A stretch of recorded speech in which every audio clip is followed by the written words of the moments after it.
Hello बच्चों, कैसे आप सब। आई होप कि आप सब बहुत मस्त होंगे, ज़बरदस्त होंगे, है ना।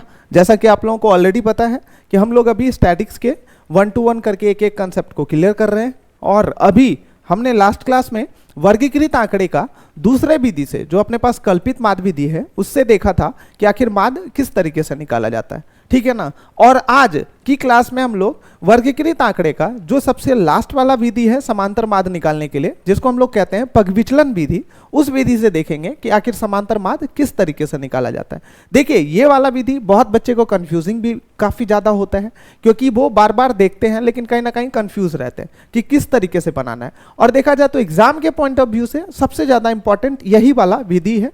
इसी विधि से सबसे ज्यादा एग्जाम के अंदर क्वेश्चंस भी पूछे जाते हैं। आपसे डायरेक्टली कहा जाता है कि निम्नलिखित आंकड़ों का आपको क्या करना है, समांतर माध्य निकालना है, और वो भी किस विधि से, कौन से विधि से, पगविचलन विधि से, है ना। तो चलिए देखते हैं पगविचलन विधि से आखिर समांतर माध्य निकालने के लिए किस तरीके से हमें स्टेप को फॉलो करना होता है और उसके लिए फॉर्मूला आखिर है क्या, किस तरीके से हम समांतर माध्य निकालेंगे। देखिए, समांतर माध्य हमें निकालना है कौन से विधि से, पगविचलन विधि से। तो पगविचलन विधि से समांतर माध्य निकालने के लिए जो फॉर्मूला है अपने पास, वो है a plus sigma F D, और ऊपर में मैंने डैश लगा दिया है क्योंकि इससे पहले का जो मैंने विधि आपको बताया था, जो कल्पित माध्य विधि था, उसके अंदर भी डी था और यहाँ पे भी डी है। तो दोनों डी में थोड़ा सा फर्क है, कैलकुलेशन का फर्क है। वो भी डी का मतलब विचलन होता था और यहाँ पे भी डी का मतलब विचलन ही होता है, लेकिन वहाँ पे डी की वैल्यू जो है हम लोग m माइनस ए करके निकालते थे, लेकिन यहाँ पे डी की वैल्यू जो है हम लोग कुछ अलग तरीके से निकालेंगे। तो इसलिए यहाँ पे मैंने क्या कर दिया है, डी के साथ डैश लगा दिया है, ताकि दोनों डी के अंदर आपको डायरेक्टली क्या पता चल जाए, फर्क पता चल जाए कि आखिर वो डी क्या है और ये डी क्या है। जब कभी भी मैं डायरेक्ट डी डैश की बात करूंगा तो आपके दिमाग में डायरेक्टली क्लिक कर जाएगा कि हाँ, ये कौन सा डी डैश की बात हो रही है।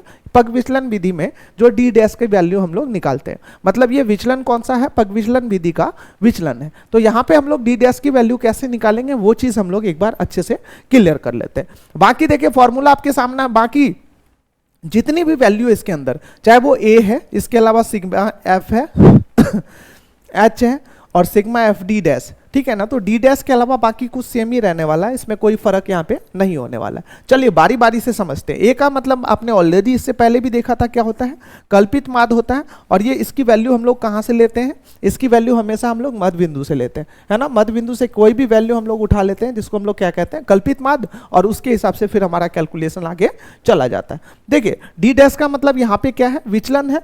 डी डैश का मतलब विचलन है, और विचलन की वैल्यू यहाँ पे देखिए कैसे निकालते हैं, इस चीज को थोड़ा माइंड में रखने वाली चीज है। एम में से एक की वैल्यू को लेस करते हैं, जो ऑलरेडी हम लोग कल्पित माध्य विधि में भी करते थे, और उसके अलावा एच से यहाँ पे भाग भी देते हैं। एच का मतलब क्या होता है, एच का मतलब होता है वर्ग अंतराल, ठीक है ना। क्योंकि वर्ग अंतराल होगा तो वर्ग के बीच का कुछ ना कुछ अंतराल तो होगा। वर्ग अंतराल कहने का मतलब है वर्ग आमाप, वर्ग आमाप कहने का मतलब है वर्ग की लंबाई, है ना। तो एच का मतलब क्या होने वाला है, वर्ग अंतराल, या वर्ग आमाप कहिए या वर्ग की लंबाई कहिए। तो यहाँ पे हम लोग एक काम कर देते हैं, यहाँ पे वर्ग आमाप भी लिख देते हैं। आमाप का मतलब होता है वर्ग की लंबाई। अब देखिए, F D dash, F D dash से पहले सिग्मा लगा हुआ है, तो क्या करना है हमें, चूंकि बारंबारता को, चूंकि मैंने डी डैश का वैल्यू तो निकाल लिया है, तो अब मुझे क्या करना है, आपको डी डैश के साथ मल्टीप्लाई करना है और उसका कुल योगफल निकालना है। तो उसी को हम लोग क्या कहेंगे, सिग्मा एफ डी डैश। तो देखिए, सिग्मा एफ डी डैश में क्या लिखा मैंने, बारंबारता एफ तथा विचलन जो डी डैश है, इसके गुणनफल का हमें क्या करना है, कुल योगफल निकालना है, जिसको हम लोग क्या कहेंगे, सिग्मा एफ डी डैश कहेंगे। अब इसके अलावा सिग्मा एफ, सिग्मा एफ का मतलब क्या है, एफ से पहले सिग्मा लगा हुआ है, तो मतलब क्या, बारंबारता का हमें कुल योगफल निकालना पड़ेगा, है ना। बताया तो था, सिग्मा जिस भी चीज से पहले लगा हुआ रहेगा उसका हमें क्या करना है, योगफल निकालना है। तो सिग्मा एफ का मतलब क्या है, यहाँ पे बारंबारता का कुल योगफल, है ना। तो यहां तक क्लियर है। इस फॉर्मूले के अंदर हमने एक एक कंटेंट को देख लिया कि कौन सा कंटेंट क्या है और किस तरीके से हमें इसकी वैल्यू को फाइंड करनी। चलिए एक एग्जांपल से समझते हैं इस फॉर्मूले को आखिर कैसे इस्तेमाल किया जाएगा। वर्गीकृत आंकड़े में आखिर आप लोग कैसे जो है पगविचलन विधि से माध्य निकालेंगे। अपने पास एग्जाम्पल है, देख लीजिए क्या रहा है, निम्नलिखित आंकड़ों का पगविचलन विधि से क्या करना है, समांतर माध्य ज्ञात करना है। देखिए, समांतर माध्य के लिए फॉर्मूला आपके माइंड में ऑलरेडी है। समांतर माध्य के लिए फॉर्मूला क्या है, A plus sigma F D dash upon में सिग्मा एफ इंटू एच। देखिए, ए का मान तो सबसे पहले चाहिए ना, ए का मान तो सबसे पहले चाहिए, और ए क्या है बताइए, तो मध्य बिंदु से माना हुआ वैल्यू तो है, ए जो है हम लोग कहाँ से वैल्यू मानते हैं, मध्य बिंदु से मानते हैं। तो सबसे पहले हमें क्या करना पड़ेगा, वर्ग अंतराल का मध्य बिंदु तो निकालना पड़ेगा। मध्य बिंदु से तब ना हम किसी भी वैल्यू को ए की वैल्यू मान लेंगे। ए मतलब क्या, कल्पित माध्य है ना। तो किसी भी वैल्यू को हम लोग कल्पित माध्य या अनुमानित माध्य मान लेते हैं।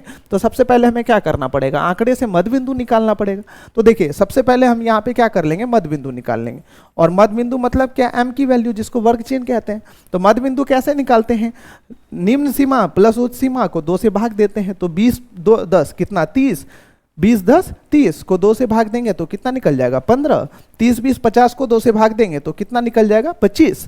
अब इसके अलावा देखा जाए तो 30 40 70 को 2 से भाग देंगे तो कितना निकलेगा 35, और उसके बाद 50 40 90 को 2 से भाग देंगे तो कितना निकल जाएगा 45। इस तरीके से क्या कर लिया हमने, हर एक वर्ग अंतराल का जो मध्य बिंदु था उसको निकाल लिया। अब हमारा सबसे पहला काम क्या है, ए की वैल्यू है ना। तो ए का मतलब क्या बोला मैंने, इस मध्य बिंदु में से आप किसी भी वैल्यू को क्या कर सकते हैं, ए की वैल्यू मान सकते हैं, है ना। आपके ऊपर है सॉरी, आपके ऊपर है, इसको मानिए इसको मानिए इसको मानिए या इसको मानिए, किसी को भी मान सकते हैं। तो जिसको भी मानेंगे हम लोग क्या करेंगे, कॉर्नर पे सबसे ऊपर यहाँ पे ए की वैल्यू को लिख लेंगे। मतलब ए की वैल्यू जिसको भी मानेंगे मध्य बिंदु में से, यहाँ पे सबसे ऊपर कॉर्नर पे क्या कर लेंगे, लिख लेंगे। तो देखिए इसमें से हम क्या करते हैं, जनरली इसको मान लेते हैं। चलिए किसी को भी मान सकते हैं आप, उसके ऊपर कोई लोड नहीं है या फिर कोई बर्डन नहीं है कि भाई आपको इसी को मानना। 4 वैल्यू दिया हुआ है, इसमें से आप किसी को भी क्या कर सकते हैं, अनुमानित माध्य आराम से मान सकते हैं। तो मैंने क्या कर लिया, 25 को मान लिया। तो 25 को माना तो 25 को तो लिखना पड़ेगा ना। तो आंकड़ा के जस्ट ऊपर आपको क्या करना है, इसकी वैल्यू को लिख देना। अब उसके बाद बाकी का कैलकुलेशन, ए का मान तो अपने पास आ चुका है। अब मुझे क्या करना है बताइए, सिग्मा एफ डी डैश निकालना है। क्योंकि फॉर्मूला देख लीजिए एक बार, चेक कर लीजिए, सिग्मा एफ डी डैश है तो एफ को डी डैश से मल्टीप्लाई करना पड़ेगा। एफ तो ऑलरेडी आंकड़ा में दिया हुआ है, लेकिन डी डैश की वैल्यू तो हमें निकालनी पड़ेगी ना। तो डी डैश की वैल्यू कैसे निकलेगी, एम माइनस ए करके एच से भागा देंगे उसको। तो एम माइनस ए करना पड़ेगा। एम का मान हमने निकाल ही लिया है, ए का मान हमने मान ही लिया है। अब क्या करेंगे, एम में से ए की वैल्यू को बारी बारी से लेस करेंगे और किससे भाग देंगे बताइए मुझे, वर्ग आम से भाग देंगे, वर्ग अंतराल से भाग देंगे। तो चलिए यहाँ पे क्या करेंगे, डी की वैल्यू है ना। तो डी डैश बराबर में क्या लिख सकते हैं, एम में से ए की वैल्यू को लेस करके अपॉन में क्या करना है, हमें एच से भाग देना है। तो देखिए एम अपने पास कितना है 15, ए की वैल्यू कितनी है 25। तो 15 में से 25 को लेस करेंगे तो माइनस में 10, और माइनस में 10 को वर्ग आप अपने पास कितना है 10, तो माइनस में 10 को 10 से भाग देंगे तो कितना निकलेगा, माइनस में 1। अब इसी तरीके से 25 में से 25 घटाएंगे तो 0 हो जाएगा। अब एम 35 में से 25 को घटाएंगे तो 10, और वर्ग आम आप कितना है 10, तो 10 को 10 से भाग देंगे तो कितना निकल जाएगा 1। 45 में से 25 को घटाएंगे तो 20, और 20 को वर्ग अंतराल 10 से भाग देंगे तो कितना निकल जाएगा 2।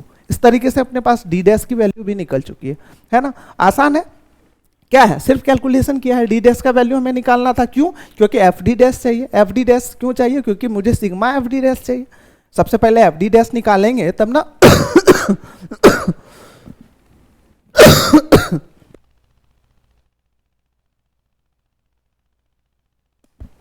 देखिए सबसे पहले डी डैश निकालेंगे तब ना सिग्मा एफ डी डैश निकलेगा। एफ को डी डैश से मल्टीप्लाई करके उसके बाद टोटल उसका क्या करना है, हमें योगफल निकालना है।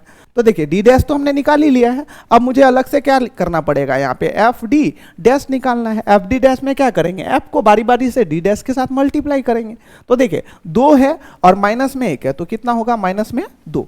5 को 0 से मल्टीप्लाई करेंगे तो 0। अब 1 को 1 से मल्टीप्लाई करेंगे तो 1। 4 को 2 से मल्टीप्लाई करेंगे तो 4 दूनी 8। ठीक है ना। तो 8 1 9 और यहाँ पे क्या, माइनस में 2। हमें चाहिए क्या, देखिए एक बार फॉर्मूला दोबारा से आप देख लीजिए, A plus sigma F D dash upon में सिग्मा एफ इनटू एच चाहिए। मतलब क्या, मैंने सिग्मा एफ डी डैश निकालने के लिए एफ और डी डैश को तो ऑलरेडी मल्टीप्लाई कर लिया है। अब मुझे क्या करना है, इसका टोटल योगफल निकालना है।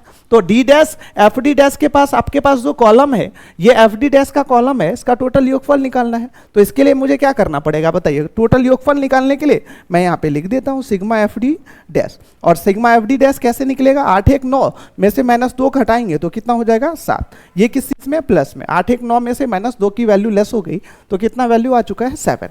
अब इसके अलावा मुझे और क्या चाहिए, फॉर्मूला मैं बार बार इसलिए आपको दिखा रहा हूँ, थोड़ा सा आपके भी माइंड में ये चीजें सेट हो जाएगी। देखिए सिग्मा एफ डी डैश की की वैल्यू तो मैंने ऑलरेडी निकाल लिया है। अब मुझे क्या करना है, सिग्मा एफ की वैल्यू से इसको डिवाइड करना है। तो भाई सिग्मा एफ का मतलब क्या है, बारंबारता का कुल योगफल। तो चलिए बारंबारता का कुल योगफल कहाँ से निकलेगा, जो आंकड़ा अपने पास दिया हुआ है उसी से निकलेगा ना। तो यहाँ पे अपने पास बारंबारता दिया हुआ है, अब मुझे इसका क्या करना है, कुल योगफल निकालना है। तो इसके लिए मैंने यहाँ पे क्या लिख लिया, सिग्मा एफ। चलिए सिग्मा एफ कितना, 4 1 8 5 13, 5 2 7 1 8 और 8 4 कितना 12। तो सिग्मा एफ की वैल्यू कितनी निकल चुकी है अपने पास, 12। अब सारा वैल्यू अपने पास ऑलरेडी निकल चुका है। अब मुझे सिर्फ क्या करना है, फॉर्मूले पे इसकी वैल्यू को पुट करनी है, उसके बाद सिर्फ कैलकुलेशन कर देना, हो गया अपना काम, क्या हो जाएगा, खत्म हो जाएगा। तो चलिए देखते हैं फॉर्मूला। यहाँ पे देखिए अब मुझे क्या करना है, समांतर माद। तो यहाँ पे मैं क्या लिखूंगा, समांतर माद। समांतर माद बोले तो क्या, एक्स की बार। अब इसके लिए फॉर्मूला क्या है, A plus sigma F D dash upon में सिग्मा एफ इंटू में क्या एच, है ना। तो ए की जगह पे अपने पास जो वैल्यू है, ए की जगह पे मैंने देखिए किसको लेट किया हुआ था, ए की जगह पे 25 वैल्यू लेट किया हुआ था।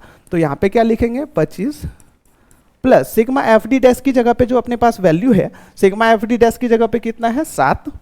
तो 25 प्लस में क्या 7 और बटे में सिग्मा एफ, तो सिग्मा एफ कितना 12 इंटू में कितना करना पड़ेगा 10, है ना।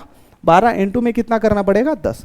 अब इसको चाहे तो अपॉन में नहीं कुछ है तो 1 है, तो 4 तिया 12 और सॉरी इसको 3 से किससे कर सकते हैं, 2 से कर सकते हैं वैसे चाहे तो लोग, ठीक है ना। तो इसको कैंसिल करने के लिए एक काम करते हैं, इसको कैंसिल कर लेते हैं, थोड़ा आसान हो जाएगा। तो 2 से करेंगे तो इतना कितना हो जाएगा 6 और 2 से किया तो कितना 5। अब इसको सॉल्व करने के लिए क्या करना पड़ेगा, 25 प्लस में 7 पंचा 35 बटे में कितना 6, अपॉन में नहीं कुछ है तो क्या है 1। अब इन दोनों को करेंगे तो कितना निकल जाएगा 6, 1 से 6 25 छके कितना हो चुका है अपने पास, 25 छके हो चुका है 150, 150 और प्लस में 6 का है तो कितना 35, है ना।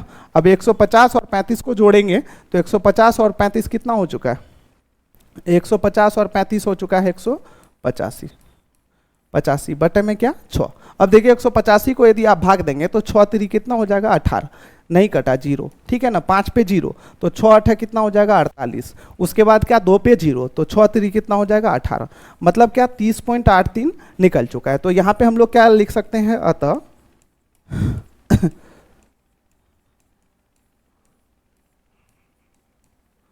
अतः समांतर माद बराबर में कितना निकल चुका है, 30 पॉइंट में कितना 8 ये वैल्यू निकल चुका है। किस विधि से निकाला है हमने, तो हमने निकाला है भाई इसको किस विधि से, पग विचलन विधि से निकाला है। किस आंकड़े का, वर्गीकृत आंकड़े का।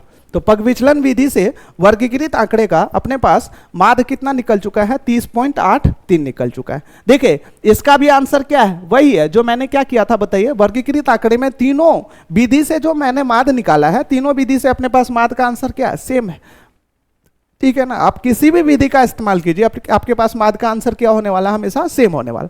तो इसी तरीके से हम लोग क्या करते हैं, पग विचलन विधि से आराम से माध्य निकाल सकते हैं। कैलकुलेशन है बस, है कुछ भी नहीं, सब विधि क्या है, बहुत आसान है। तो बशर्ते देखिए हमने कितने विधि का अभी सीख लिया है, वर्गीकृत आंकड़े में तीनों विधि से हमने माध्य निकालने के लिए सीख लिया है। अब देखिए सबसे बड़ा क्वेश्चन क्या है कि आखिर 3 विधि जो अपने पास है, यदि एग्जाम में कुछ भी नहीं कहा जाए तो आप कौन से विधि का इस्तेमाल करेंगे। देखिए एग्जाम में यदि कुछ भी नहीं कहा जाता है ना, तो आप अपने तरीके से कोई भी विधि का इस्तेमाल कर सकते हैं। हाँ, लेकिन इसमें से आखिर कौन से विधि का इस्तेमाल करना चाहिए, कौन से विधि का इस्तेमाल करना चाहिए, यह डिस्कशन हम लोग करेंगे नेक्स्ट क्लास में, ठीक है ना। तब तक के लिए आप सब इसी तरीके से हमारे साथ जुड़े रहिए। हमारे इस एडुअल क्लासेस को लाइक शेयर और सब्सक्राइब कर लीजिए, ठीक है ना। मिलते हैं फिर हम लोग नेक्स्ट क्लास में अगले डिस्कशन के साथ। यहाँ तक एक बार अच्छे से इस वीडियोस को आप लोग देख के यहाँ तक क्लियर कर लीजिएगा, ताकि आगे की डिस्कशन आपको क्या हो, बहुत अच्छे से और अच्छे तरीके से क्लियर समझ आए, ठीक है ना। चलिए मिलते हैं नेक्स्ट क्लास में, धन्यवाद।